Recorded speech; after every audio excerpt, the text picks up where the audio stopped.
Hello? Hey man, how's it going? Hey, sweet. I can hear you. Can you hear me? Loud and clear. Give me a sec. I think I inverted the colors, so you're kind of green now. Let me try. Uh, Settings, turn off color invert. All right, now I can see you. Sweet. Awesome. Do Do you you want do to you see me have a too? webcam? Do you want me to turn my camera? Yeah, if you can, that'd be great. I'm recording this just FYI. I record all the Skype conversations and then put them on YouTube, as long as you're cool with that. Um,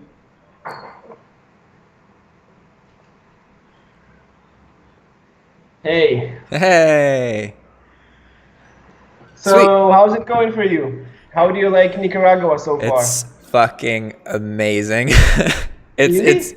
yeah, I love it. I mean, because the thing is, because I came from a country like the States and I can earn money in the States, it's better to live here because everything is incredibly cheap, and normally it would be hard to find other like entrepreneurs and people like that to be around, but since I moved in here with Mark, I'm surrounded by that, so it's the best of everything, and it's cheap, and it's wonderful.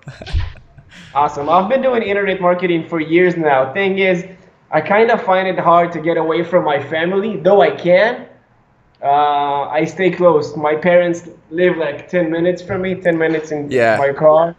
So I'm struggling with that. But yeah, I mean, I always wanted to try it. I mean, as I long thought as about Romania maybe. as long as you have a positive relationship with your family, man, life is all about the people you love. That's what makes life worth living. So I understand that. And in my situation, like in order for me to get to a point where I can make a difference in the lives of the people I love, I need to keep developing my business, and it'll develop faster here. So, Awesome.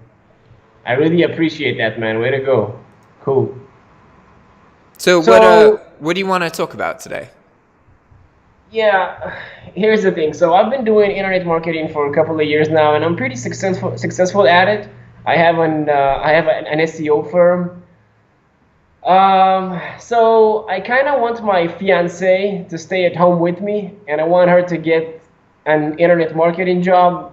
So I kind of offered eBay as a solution, Uh-huh. but I mean, it's going very, very slow. I'm trying to figure out ways to boost things up. I've been doing a lot of manual work lately, and I mean, it's getting bigger, but it's very slow, Yeah. very, very, very slow, and the margins are very low. I'm talking like cents. Oh, wow. So I'm probably doing something wrong. I'm just not sure what it is. So can you explain a little bit more what I'm assuming you're it's drop shipping on eBay?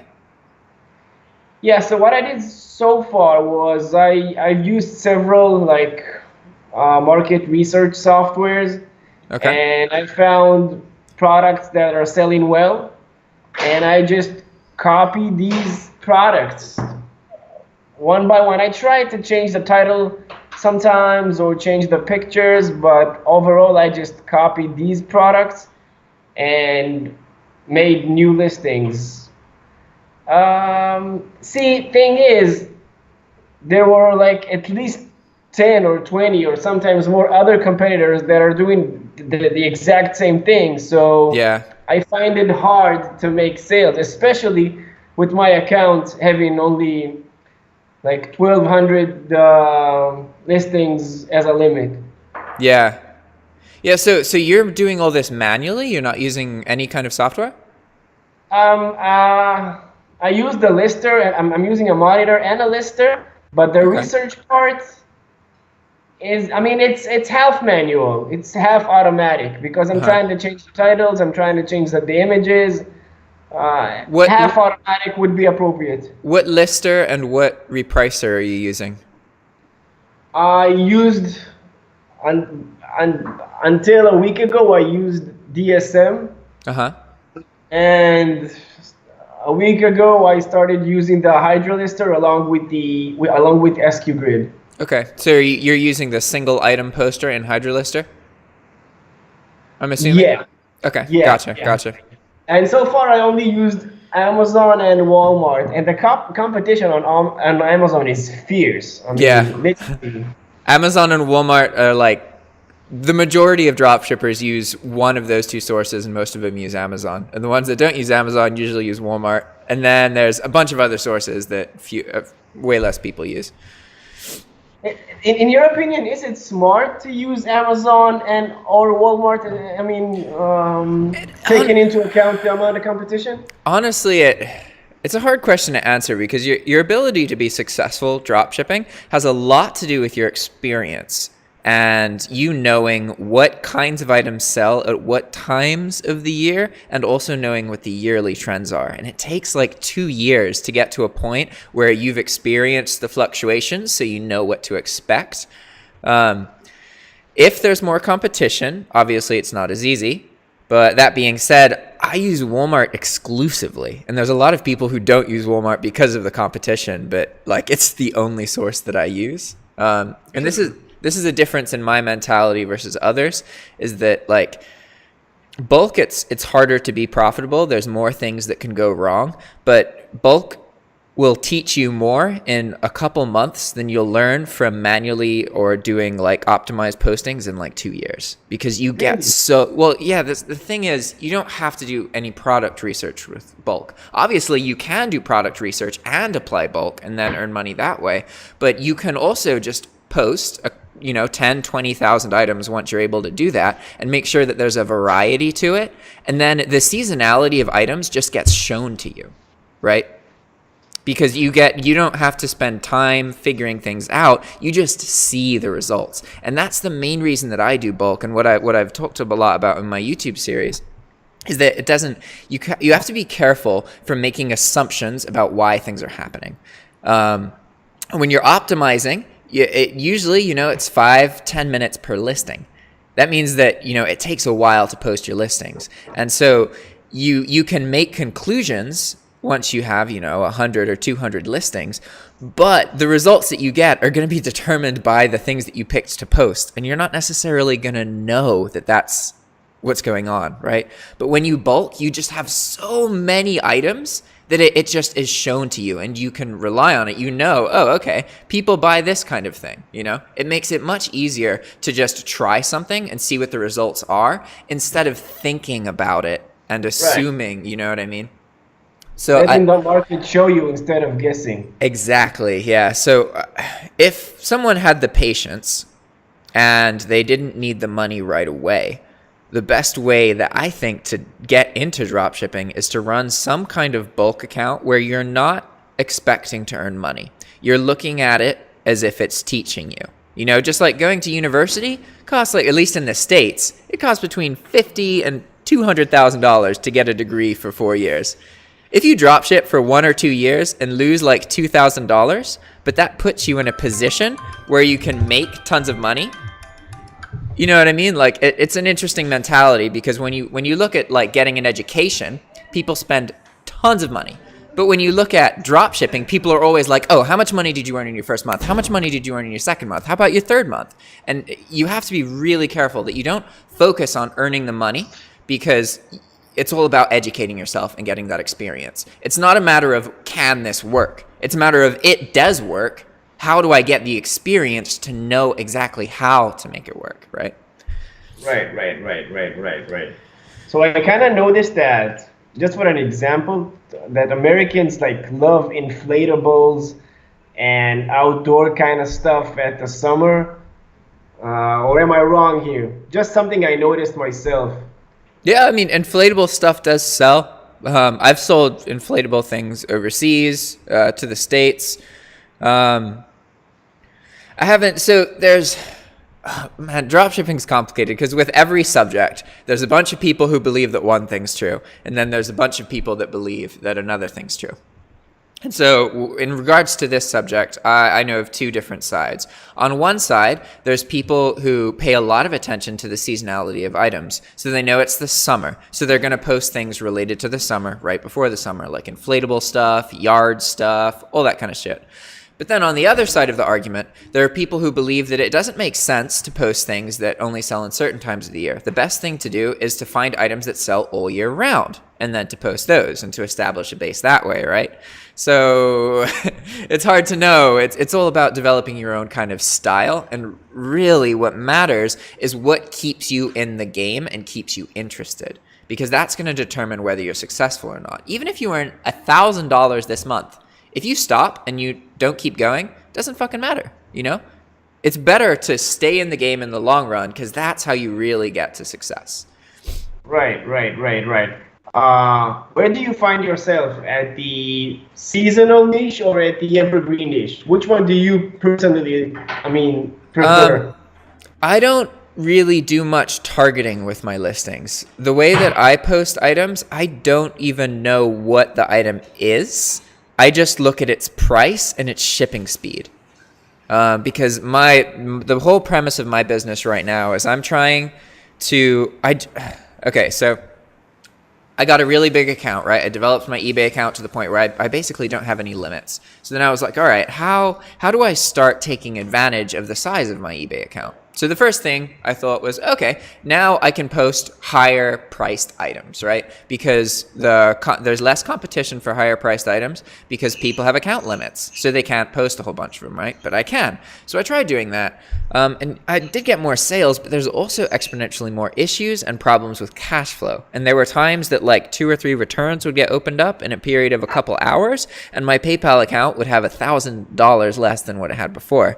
So I actually got rid of all of my expensive items. I'm not saying that that is the best way to go, but what I want out of my dropshipping business is stability and a little bit of income. I'm not trying to get rich. I'm trying to make a business where I can spend an hour a day, maybe 2 hours, to live. So then I can focus my time and my energy on everything else that I want to do with my life, right?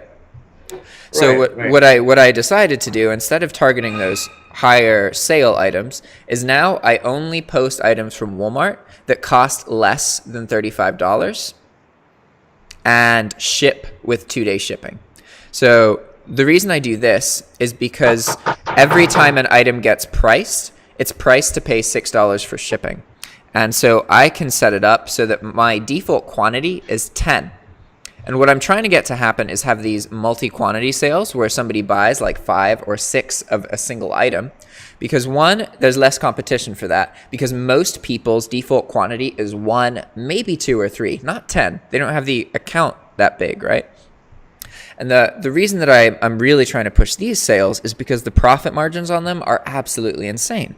They are like, if you have a 10 quantity sale, for every quantity that you sell, you have an additional $6 in profit in addition to the profit you had already. So a $350 multi-quantity sale can net you $120 of profit, which is like, that's like 30-40% profit margin, which is really, really high. And that's not including any cashback or gift cards. And so I'm trying to figure out how to make more of these happen. So again, long story short, I don't look at the kind of item. I look at the price of the item and the shipping speed. So you're kind of creating 6-packs and 5-packs and 4-packs just to like overcome the shipping price? Not really packs. I still sell the item as an individual item, right? So most of my sales are only for one quantity. And then when the buyer purchases that, the way my pricing works, I use a $10 minimum. So I use a very high markup because I'll sell like a $10 item plus $6 of shipping, right? So the cost to get the item is $16. And then I'll price it on eBay for $26. So the premise behind that is that I believe that people have a number. And the number is based on, it's like a price point in your head. And it's based on how much money you have and your spending habits. For me, I don't have a whole lot of money. I don't spend much money. So for me, it's $2. Anything less than $2 is basically the same price to me. If I'm at the store and there's a $1.50 candy bar and a 75-cent candy bar, even if it's the same candy bar, I'm not going to be like, oh, the $1.50 one is twice the price. I'm going to be like, it's just a little bit, it's the same price to me, right? But there are people out there who have tons of money and spend a lot of money, and to them, anything less than $20 is the same price. Anything less than $40 is the same price. So I try and take advantage of this by finding items that are $5 or $10 and then really marking up the price, right? So my default quantity is 10. This means that people can buy 4 or 5 at a time, but they don't have to. They can buy just one, and then I'll earn like $8 on the sale. So it's still quite profitable compared to typical sales, but it's not like the multi-quantity sales where I earn like $100 on a sale. That's unusual, but as long as I can have like one of those every day or every other day, then that accounts for like 10 of my other sales. Awesome. So would you say that, for me, for an account that is fairly small, I have the 1,200 items limit. Would you say that using automation would be an optimal choice for me? Yeah, I think your best bet is to use either what you're doing with Hydra Lister and SKUgrid using the single item lister, or to use something like DS Genie. Do you know anything about DS Genie? Not yet, though. I've tested so many software. Yeah. I've tested Mega Sailboot and Chili Hunter and what is it called? I mean, a whole bunch of them. But if this Genie is cool, I'm willing to try it also. Yeah, there's a little bit of a learning curve with DS Genie, but the basic premise, it's kind of what you were explaining earlier. Most of the time you start off with finding an item's URL, right, on a source, and you enter it into some kind of program to make the eBay listing, and then you tweak things, that kind of thing. With the way that you start with DS Genie is that you find a seller, and then you scan them, and then you are shown all of the items that they have that have sold at least 4 times. So from that point, you know that there is demand for these items, so then you post them, if that makes sense. That's the basic premise of it. And DS Genie has built-in like gift cards, and they can fulfill orders for you. There's a whole bunch of other services. It's something that if you put the time into, it's worth it. And I live with the creators of DS Genie right now, so I have access to like a lot of information about it. But I don't think that would necessarily be a whole lot better than what you're already doing with the single lister with Hydra Lister and SKUgrid. What I would recommend is keep in mind, the smaller the items cost, the easier it is to get a sale. This is completely irregardless to your markup. It's easier to sell $40 items than it is to sell $200 items. Even if you're earning like $20 from the $40 items and the same amount of money from the $200 items, it's easier to sell smaller purchase prices. So if you're having trouble getting sales, what I would recommend is focusing on cheaper items. And you don't have to use a markup like I do, because the reason I use such a big markup is because I'm able to post tens of thousands of items and just get shown, right? So it's easier for me to use a higher markup because of that strategy. But you could use something like a $5 minimum, or even not, even a couple dollars. If you're already used to earning cents on a listing, then earning $1 or $2 is a huge improvement. So maybe that's what you should do, is kind of focus on having a bunch of items that you post through Hydra Lister using the single item thing, and it gets added to SKUgrid, and then figure out some kind of margin where you're earning at least $1 or $2, not cents, because cents is it's frustrating. Yeah, I wasn't planning on making money. I just want to get the limits off. So yeah. Money wasn't an issue, and it's still not an issue. I'm thinking long term here. Okay. Well, if that's what you're thinking about, then the fastest way to grow an eBay account's limits is with bulk. Because eBay accounts, with bulk. In my situation, even at the beginning, would you recommend that? It depends. How are you able to fill your eBay limits? I have a Filipino employee that makes listing for me. I pay him by the list. He makes a decent job, but obviously he's not as fast as a machine, right? Yeah. Well, because the thing is, in order to get, do you understand how eBay account limits grow? Not sure fully. Not sure I understand Okay. fully. I'll go over that pretty quick.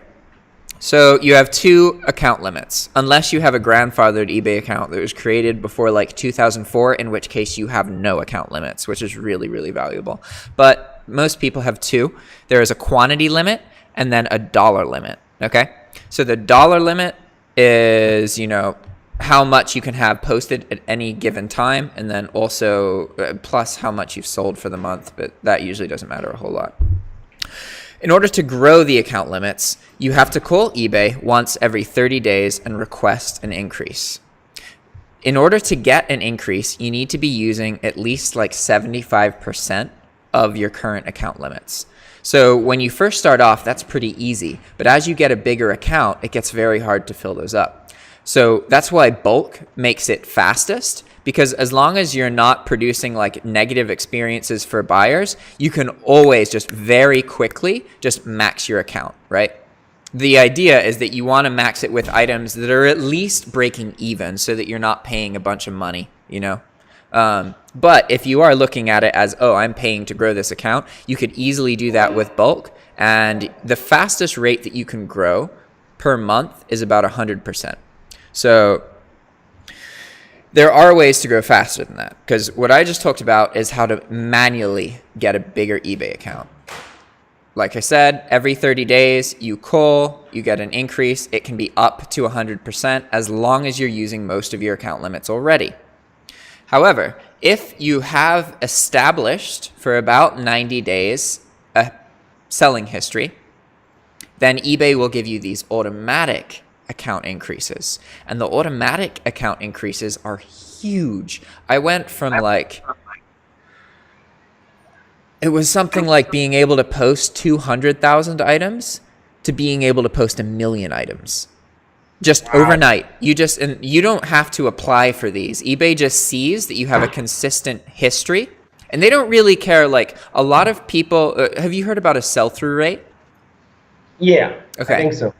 Sell-through rate is a useful metric. The basic premise of it is if you post 100 items and 50 of them sell in a month, then your sell-through rate is 50%.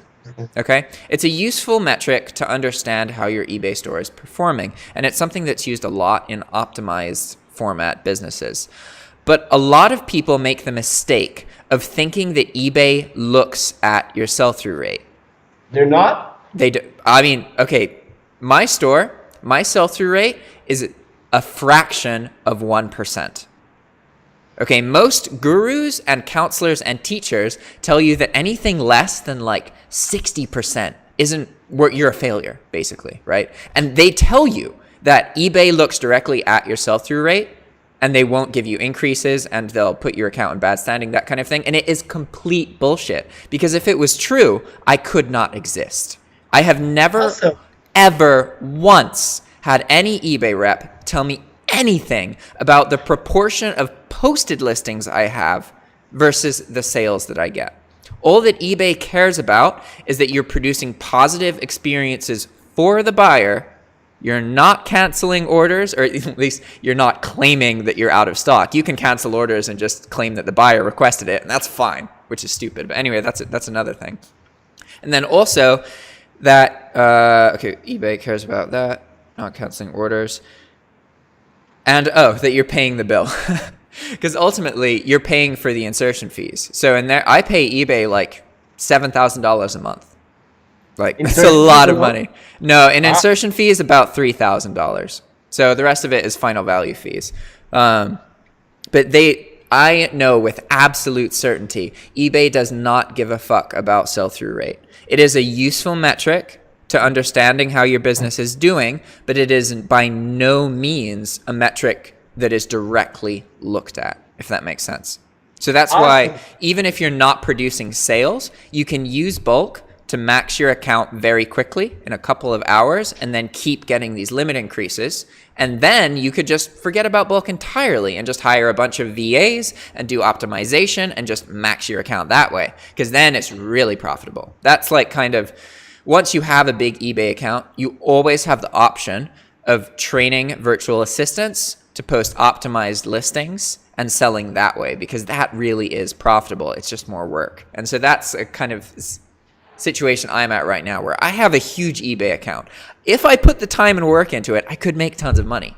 I'm just not super interested in doing that right now, because I'm more interested in YouTube and other stuff, if that makes sense. Awesome. I mean, these are like great news, because I was under the impression that I have to optimize and tweak in order for eBay to pay attention. But I mean, if it's a numbers game, it's even better. Yeah, it's as long as you don't have, you'll get rejected for increases if you have an influx of bad feedback or negative like cases being opened against you. It's all about the buyer's experience. If you have 100,000 listings and you're only producing 10 sales, but they're all positive, or at least most of them are, eBay is going to be okay with that. They're earning a buttload of money. So awesome. So how long would you say it'll take to get the account to I don't want to put a number on it, but to a decent place? I know decent is a relative term, but how long, I mean, should I list till I get to the point where the account is minimally decent? Okay, so when it comes to running a dropshipping business that is optimized and items are posted through virtual assistants, some of the biggest, most successful dropshippers who use that mentality, they have 15 to 20,000 items, but you can earn a buttload of money off of like 600 to 1,000 to 2,000 listings once you have experience about what to post. Like I think Marc's main store has about 600 items, something like that. That's it. Yeah, you don't need a very high account. The only time you need a large account is with bulk. And it really depends. It's like, because like I said, it's all about getting that experience and getting to a point where you know what to post and that kind of thing. So the best way to think about it is, what do I need to do that will get me to the point where I have the experience to know what to post? Are we talking about the bulk style or the both individual listings? Both? Yeah, both of them. Awesome. I'm kind of pondering which path I should take. I think I'm leaning more towards the bulk style rather than the list by list style. So you're saying that each 30 days I can give them a call and they can double my listings? Yeah, up to double. You tell them you want a limit increase, and then they'll either accept it or approve it. And the biggest one you can get from a manual request is 100%. So it may not actually be 100%. It can count. It could be like 40 or 60 or 70. And sometimes they'll double one of your limits, but only do the other one by 50%, that kind of thing. Make sure that you always request for them to raise both of your limits. I made the mistake of, I was like, I only want my dollar limit bigger, like 3 times. So then my quantity limit was small. And I didn't realize that, like, telling them that you only want one, you could just have the other one grow as well. There's no benefit to saying that you just want one. It doesn't make it more likely that you're going to get that one. Right. I was going to say something else. I don't remember what it was, though. So why did you choose to go with Walmart rather than the other less competitive stores, say Kmart, T-Mart, I don't know, Office Depot? There are a lot of other options, and yeah, there are. Not to use them. Yeah, I chose Walmart because for me it's all about time spent. My focus is developing a business that I can run in an hour or 2 hours or less per day. So this means that everything needs to be scalable. Walmart's return process is fantastic. It's very quick. It only takes clicks of an item. I don't need to communicate with anybody. So that's a big thing. They also have free returns, which means that I don't lose money on returns. I just get money taken out of my cash flow. And that's a little bit inconvenient, but I don't actually lose any money in the long run. So that was another deciding factor. And it's also when I tested Hydra Lister, and I used like 20 or 30 different sources to see which ones Hydra successfully pulled UPC codes and model numbers. Because when your eBay listing has UPC codes and model numbers, it ranks higher in the search algorithms. And Walmart was one of the sources that performed better with Hydra Lister in that regard. And then I just kind of picked it and stuck with it. And for bulk, being able to scrape items, like make lists of tens of thousands of items, the process is different for each source. So it works better to just have one source and figure out a process for that than it is to try and figure out a different process for all the different sources. And also, when it comes to processing orders, I don't have to figure out where the order came from. I can just literally copy paste title in Walmart. Okay, add to cart, click, click, click, ordered. It's quick. So it's all about a speed thing, not necessarily that, oh, Walmart is the best source. It's just for my interests, Walmart is the best. Right. And are you planning on doing automated ordering system? Not in which the robot orders the items for you? Not at the moment. I know that you can fully automate a dropshipping business. So ultimately, like right now, I don't spend very much time at all. So there's not really much reason for me to automate it, because my time spent on dropshipping is not getting in the way of the other things in my life. My time spent on dropshipping is giving my life more structure. It's giving me something to do every single day. And that is something that's really good for me as a person in my development. So there's no reason for me to automate at the moment. That being said, in the future, I might. Because I don't want to dropship forever. It's not something that I'm passionate about. I'm passionate about it because of the freedom it gives me, but not itself. Like I want to make a difference in the world. Dropshipping doesn't make any fucking difference. I'm taking advantage of people who frivolously spend money. That's not something that I'm not making the world a better place by doing that, right? In my interactions with people and my sharing information, I am. But when it comes to the mechanics of my core business, I'm not, you know?